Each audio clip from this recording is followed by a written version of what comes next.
Hello there, lovers, and welcome to Revitalize Your Relationship. I wanted to do a live video for you here on the very first day of 2019. Now, some of you are going to be watching this a few days later, and some of you are going to be listening to this on the podcast Jan 1, 2019. I say live, but I'm chilling with my family right now in reality. So I recorded this for you a few days before, but I thought it would just be fun to be here with you on these first few days of this brand new year to talk about something that I think a lot of people overlook, and that is relationship resolutions.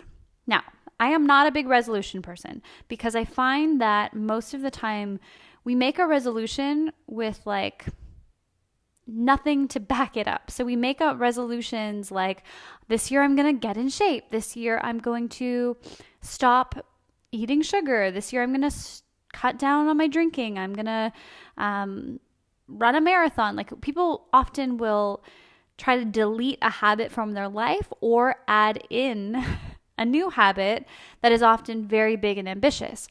Now, I get it. We do this with like the best intentions.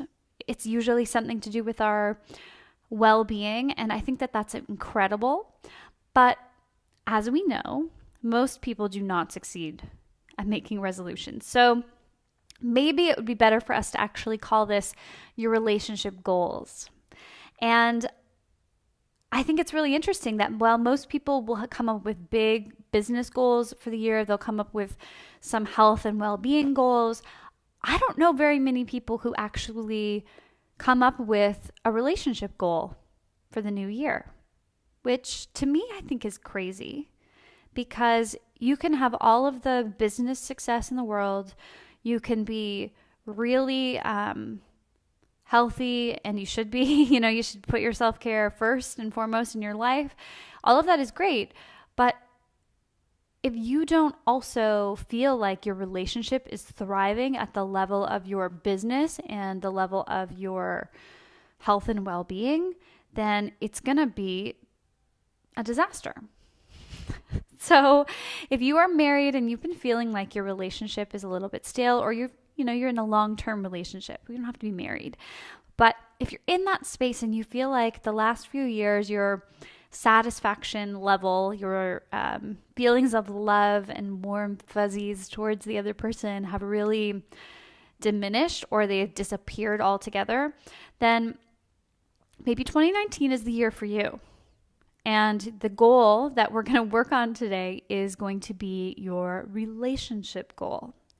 So again, if this is so foreign to you, you've never heard of anybody making a relationship goal, you are not alone. This is something that I have only kind of recently done as my work as a relationship coach has gone a lot deeper. But I think it's incredible. And of course, if your partner is into this, then you guys could come up with a relationship goal that you guys have together. I think that's really meaningful. I've been talking a lot about gifts around this time of year, and how I think one of the most meaningful gifts you can ever give yourself or your partner is really to invest your time and your energy back into your relationship. The biggest investment most people make in their relationship is their wedding. They make a huge financial investment and all the time that you spend planning, all of that stuff. But that's just like the investment to get it to the starting line. And then after that, most people don't really ever make that kind of investment back into their relationship. Not with the kind of time that they spend, not with the kind of money. In fact, the only thing that costs maybe more than a wedding is a divorce. I know. Happy New Year, Aaron. So we don't want to get to that point, ideally. I have had people go through my program and they've decided that they can really be happy and empowered. And it doesn't actually matter whether they stay in the relationship or not. So I think that that's totally fair. But if you're at that place right now where you really love your partner, but you feel like you always wind up bickering with them or fighting with them, and you just don't, or you feel like you're always nagging them, like we kind of like hate the sound of our own voice. Like, I've asked you to do this so many times. Why can't you just do what I want you to do? I think a lot of us feel like that sometimes. So 2019 is your year. And I want to ask you, this is kind of a nice exercise, is I want you to just imagine New Year's Eve next year. Or this year, New Year's Eve 2019. You're sitting there with your partner doing something you guys both really love to do, whatever that looks like. Some people love to go out to a big party. Some people like to just have like a quiet dinner at home, or maybe be in bed asleep before midnight hits. So whatever it looks like for you guys, I want you to just imagine sitting down together and taking a moment to reflect on how this year has been for you. The transformation, the transition. I want to give you some tools to help make this the best year of your relationship. Whether it is the first year you've been married or whether you've been together for 25 years. I want 2019 to be the best year for you yet. And I think having a really clear, concise goal for your relationship is so important. So people who want to succeed in business sit down and spend a lot of time planning. The day I'm recording this for you, I have just finished all of my business planning and gone through meticulously, step by step, all of the things I'm doing for the first quarter of the year, my goal for that, the next quarter, and so on and so on and so on. And that has been so important to my success last year and will be, I think, so important to see what I can create this year with this really solid plan and all of these steps in place.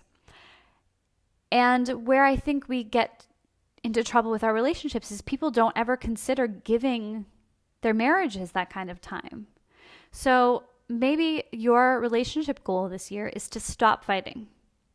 By this time in 2019, at the end of the year, you're stepping into 2020 and you have not been fighting with your partner. That's a really excellent goal if that's what you want to do. Maybe your goal is that you want to take a vacation together. Maybe this time next year you want to be away. You guys want to get your finances together, make an investment, send the kids to grandma's for a week, and just be away, just the two of you, enjoying each other's company.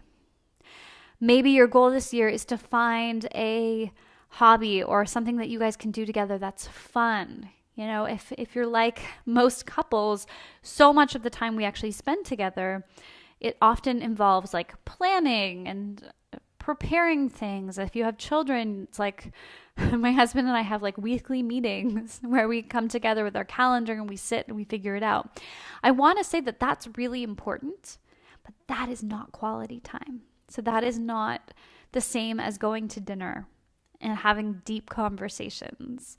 So I want you right now, maybe grab a piece of paper or type it out if you're listening near a computer. I want you to pick one goal for your relationship. So for this time next year, I want you to say, this is the thing I did in my marriage, in my long-term relationship. And I'm going to use the first example. Maybe the goal is that you no longer argue. Some of you, it's probably blowing your mind right now. You're like, is that even a real possibility? I remember the first time someone said to me that it would be possible to never have an argument in a relationship. I thought they were crazy because that had been every other relationship I had ever had was riddled with arguments. Any of my exes can tell you that most of my old relationships were full of arguments. And I very rarely, I've never had like a big fight with my husband, I don't think. We've had times where we've disagreed. We've had times where maybe we've been upset. But, I've never had one of those like door slamming, yelling matches with him. And even the times where we disagree, now we can talk through things with very little drama. Maybe that's your goal. Maybe it's like no fighting, no drama this year. Now, that is very resolution-like. So what turns this from just like a pipe dream resolution, like I'm just going to do my best. I don't know how it's going to work. Hopefully a fight doesn't land on me. What's going to take it out of kind of the realm of just fingers crossed, hopefully this works, into being a legitimate goal is that we're going to do this next piece. And what I want you to do is brainstorm all of the things that might come up in your way. So if your goal is to not fight with your husband this year, then I want you to go through with me right now, and you can just, if you're writing, this would be great to write down. You can spend some time after the podcast or after the Facebook Live, spending some time really going through all of the things that might be in your way. This is a technique called obstacle and strategy. So I want you to come up with all the obstacles. So maybe a common obstacle I hear from some of my life coaching clients is, okay, well, ideally I'm not going to fight, but at some point he's going to do something that annoys me and I'm going to get mad at him.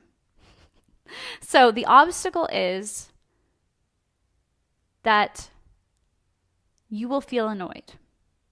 So we can say that probably that's a legitimate feeling that one could feel.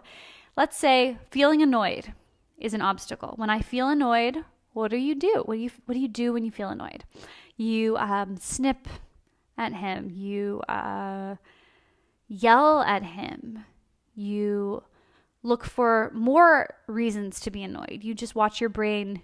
It's kind of like you think you're having a bad day and then suddenly it sort of looks like all these bad things are happening to you. That's really just your brain looking for evidence. So we want to write down everything surrounding that little obstacle of feeling annoyed.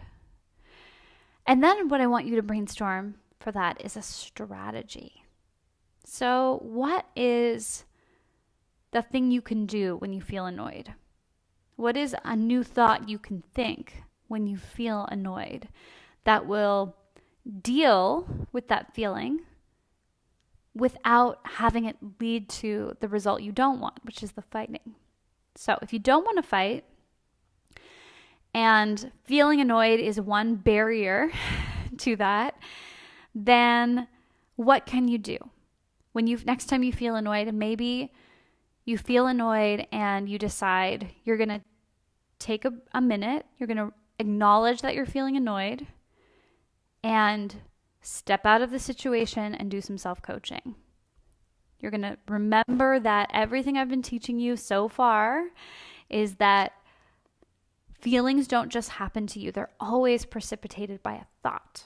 So you're going to feel that annoyed feeling. And then you're going to recognize the thought that's creating that for you and just sit with it and allow it. Did you guys know this? You can feel a feeling without responding to it. This is something I teach when I'm teaching meditation courses and retreats, and when I'm teaching meditation teachers how to guide people in meditation. This is something we spend so much time on, is allowing experiences without having to have a big dramatic response. Fighting, arguing, is often a big dramatic response to a feeling. It's an amplified reaction to a feeling like annoyed. It can be a reaction to many feelings, but annoyed is one of them. So when you feel annoyed and you argue, you yell, you snip, all of that can snowball into that argument.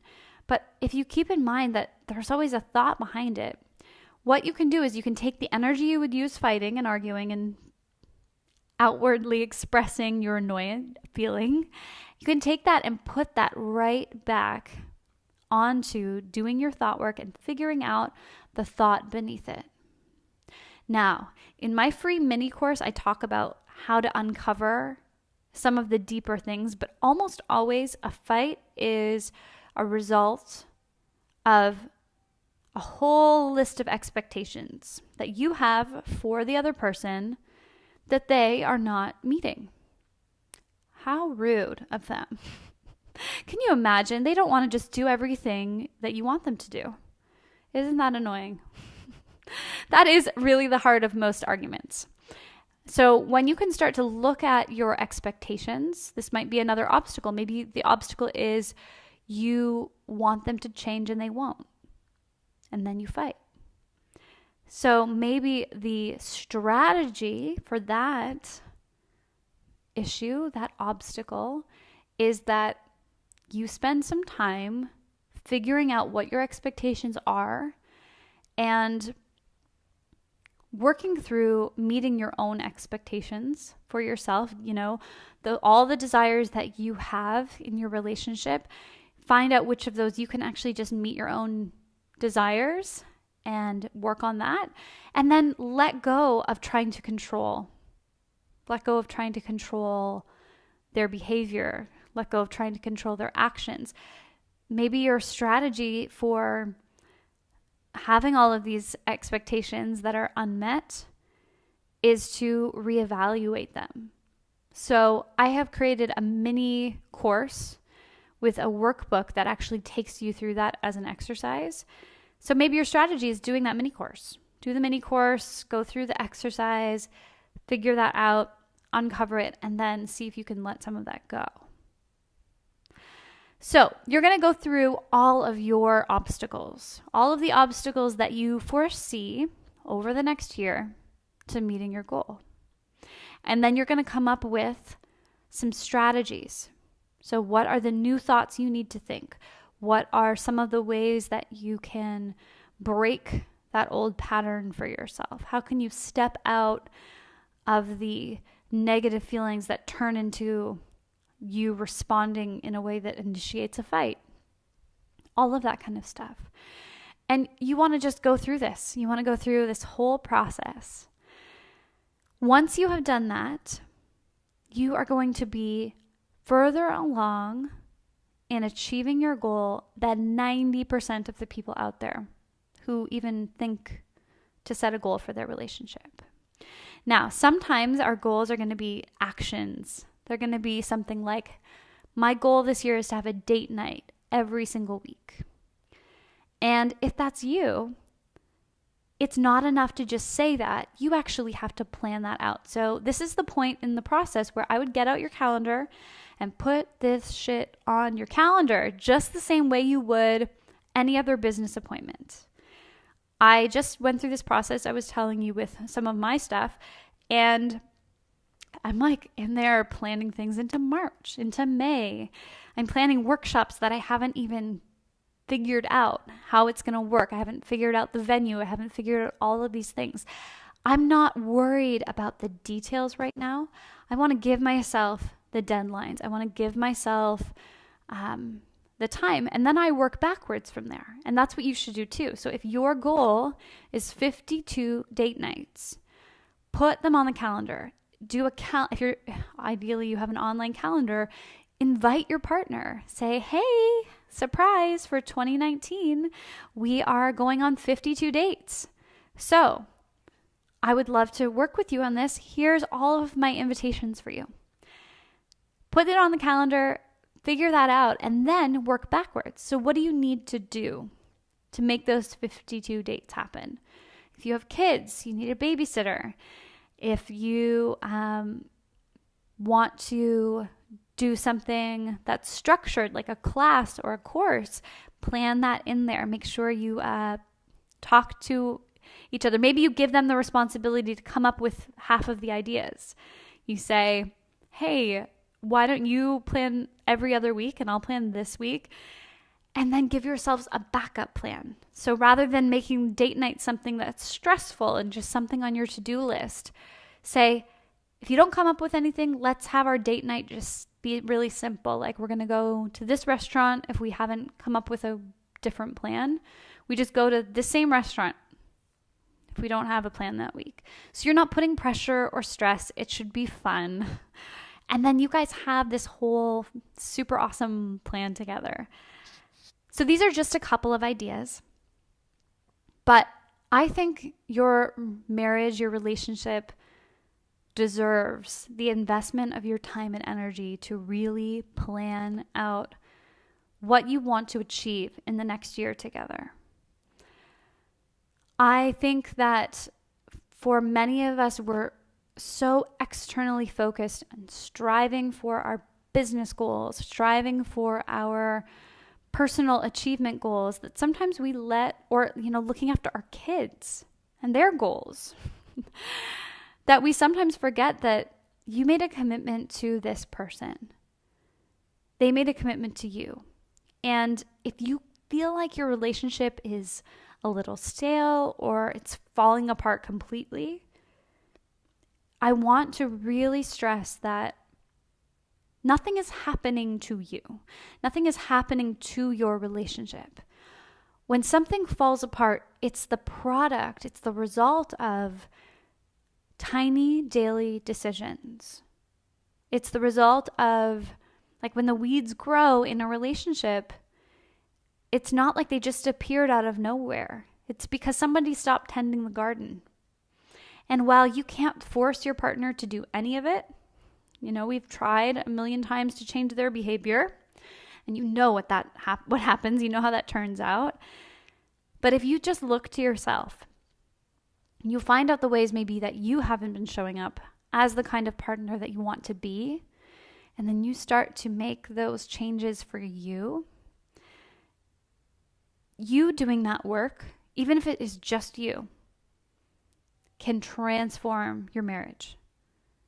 I know that sounds so counterintuitive. We've been taught that we need couples therapy. We need to read the same book. We need to both agree on the technique on how to fix it and what the problem is and rehash the past and who did this and who did that. I'm giving you the opportunity here to let all of that shit go. Really let it go. And give yourself the most empowering gift in your relationship. You don't need to wait for your partner to change. You don't need for them to do anything differently than what they're doing. But you can choose to simply change who you are in the relationship, to show up as you want to, and then you guys can take it from there. When I finally really started to show up in my marriage, taking responsibility for my own emotional state, not trying to pin my bad mood on my husband, so much shifted for us. And we had a pretty good relationship to begin with, but it got so much better. And what I want to say is, if you're in a place where things maybe aren't great right now, maybe things do feel you feel pretty disconnected, you're feeling unhappy, you're wondering if you're even going to be together at this time next year, please work with me on this. Try what I've suggested here. And if you really want some deeper work, if you want me to take you by the hand and walk you through the best tools and processes that I have to transform your relationship, I do have a few spots left in my January Revitalize Your Relationship program. That is a very exclusive small group that I have.